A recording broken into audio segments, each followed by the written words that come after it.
దశరథ మహారాజు కోడల్ని చెప్పుకొని సీతాదేవి వెంటనే దుహితా జనకస్యాహం, నేను జనక మహారాజు కూతుర్నయ్యా, కుమార్తె నేను అని.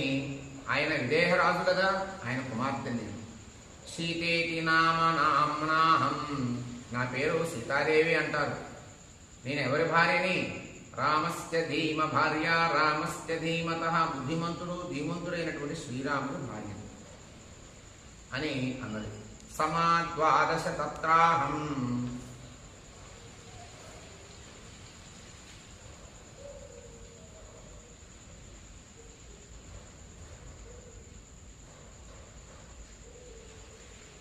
రాఘవస్య నివేశనే